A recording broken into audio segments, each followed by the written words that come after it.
Hello नमस्कार साथियों, 5 minute show में आपका एक बार फिर से स्वागत है। मैं डॉक्टर सुमित कड़वा आज आपके लिए लेकर के आया हूं एपिसोड नंबर 9। चलिए शुरू करते हैं दोस्तों। आज इस एपिसोड के अंदर अपन 4-5 बड़ी महत्वपूर्ण जानकारियां देखने वाले हैं वन एवं वन्य संसाधन से रिलेटेड। दोस्तों इसका ये जो है आपका आज चौथा पार्ट आ रहा है। किसका चौथा पार्ट है? ये वन एवं वन्य जीव संसाधन का चौथा पार्ट है। अगर आपने इसके पीछे वाले पार्ट देखने हैं तो इसकी मैंने प्लेलिस्ट बनवा दी है, आप वहां जाकर के कंप्लीट जो 9 पार्ट अभी तक हो चुके हैं 5 मिनट शो के उनको देख लीजिएगा। आपका अच्छा खासा जो टॉपिक है कवर होंगे और बहुत अच्छा सा रिवीजन होगा यहाँ से। चलिए आज के टॉपिक के बारे में जानते हैं क्या मामला है। दोस्तों सबसे पहले अपन शुरू करते हैं पवित्र पेड़ों के झुरमुट यानी देवी देवताओं के वन, या इनको कह सकते हैं दुर्लभ जातियों की संपत्ति। जी बिल्कुल, पवित्र पेड़ों के झुरमुट या देवी देवताओं के वन यानी कि वन संरक्षण का ये पुराने लोगों का बहुत ही शानदार तरीका, या इसको ये कह सकते हैं जो जनजातियां हैं मुख्य रूप से वो क्या करती है, इस तरीके को अपनाती है।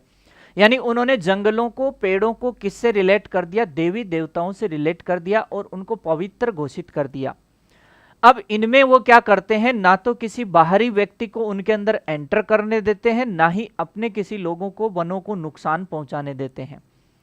तो यह एक बहुत ही प्यारा तरीका है दोस्तों वन बचाने का। इसके अंदर देखिए एक बहुत प्यारी बात आती है कि इनको दुर्लभ जातियों की संपत्ति कहा जाता है। यानी पवित्र पेड़ों के झुरमुट या देवी देवताओं के जो वन है, इन वनों को दुर्लभ जातियों की संपत्ति कहा जाता है। दोस्तों एक जगह का नाम मेंशन है छोटा नागपुर। आपको कमेंट करके कमेंट बॉक्स में ये बताना है कि छोटा नागपुर ये जगह कहां पड़ती है। छोटा नागपुर में 2 जनजाति है मुख्य रूप से। एक जनजाति का नाम है मुंडा और दूसरी जनजाति है दोस्तों संथाल। मुंडा से याद आया, बिरसा मुंडा किस चीज से संबंधित है ये भी आप लोग कमेंट करके बताएंगे। मुंडा और संथाल जनजाति जो है ये मुख्य रूप से कौन कौन से पेड़ों की पूजा करते हैं या इनको पवित्र मानते हैं? महुआ और कदम्ब जो वृक्ष है, कौन कौन से वृक्ष? महुआ और कदम वृक्ष को ये क्या मानते हैं? पवित्र मानते हैं। दोस्तों पवित्र मानने की वजह से अब इन पेड़ों को बचाने की जिम्मेदारी किनकी हो गई? मुंडा और संथाल जनजाति की। तो इस तरीके से ये पेड़ जो है बचाने में महत्वपूर्ण योगदान देते हैं। इसी तरीके से ओडिशा और बिहार के अंदर कुछ जनजातियां जो है वो शादी के समय क्या करते हैं दोस्तों? इमली और आम के पेड़ की पूजा करते हैं। किस टाइम करते हैं दोस्तों? शादी के समय।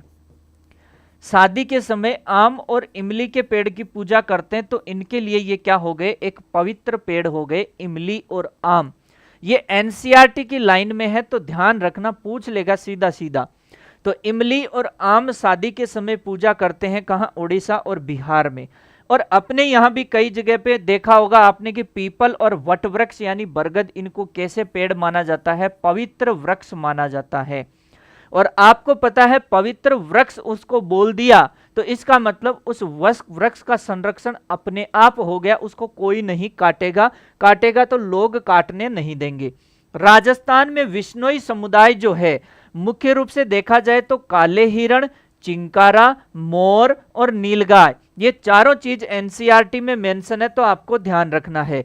काले हिरण चिंकारा के लिए तो आपने पहले भी सुना होगा, साथ ही साथ मोर और नीलगाय भी यहां पे मेंशन है दोस्तों, तो ध्यान रखना है आप लोगों को।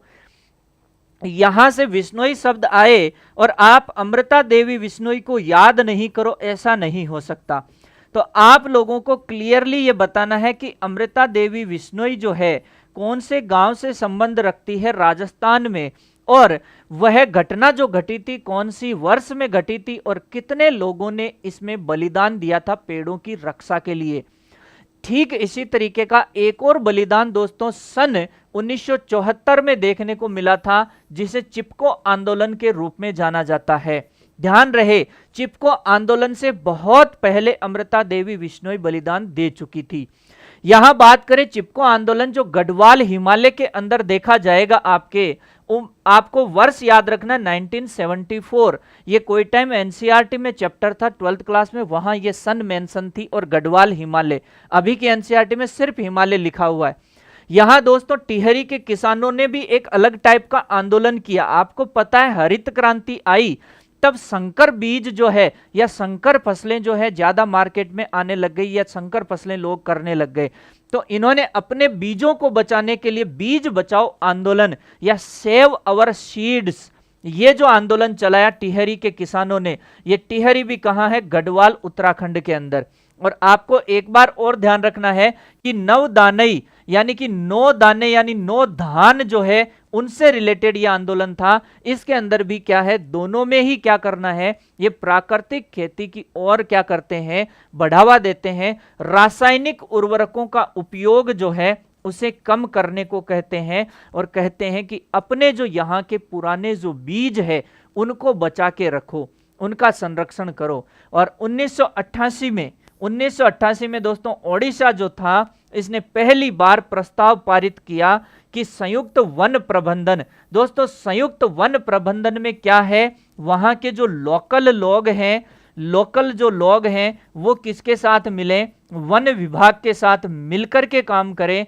तो ये मामला जो देखा जाए, और इस वाले में भी क्या चीज निकल करके आई सामने, सामुदायिक का आपको मतलब समझ में आता होगा कि सामुदायिक में मतलब क्या है, मिलजुल करके जो है सब लोग क्या करें, इसमें हेल्प करेंगे। कई सारे किसान नवदानई से जुड़े हुए, लगभग 50 लाख किसान जो है वो इस नवदानई जो यहाँ पे आंदोलन चला था उससे जुड़े हुए हैं।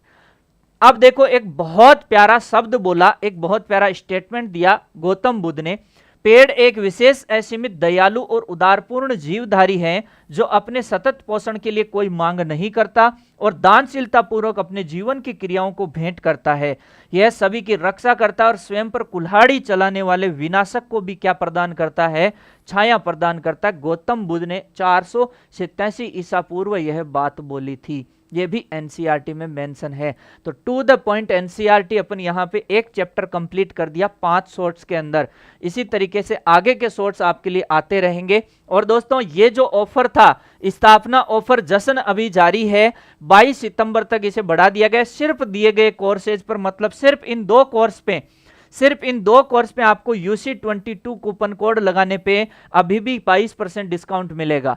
दोस्तों इसी तरीके के शॉर्ट्स वीडियोस के लिए बने रहिए उत्कर्ष एग्रीकल्चर यूट्यूब चैनल पर। मिलेंगे किसी नए वीडियो में नए टॉपिक के साथ। जय हिंद, जय भारत।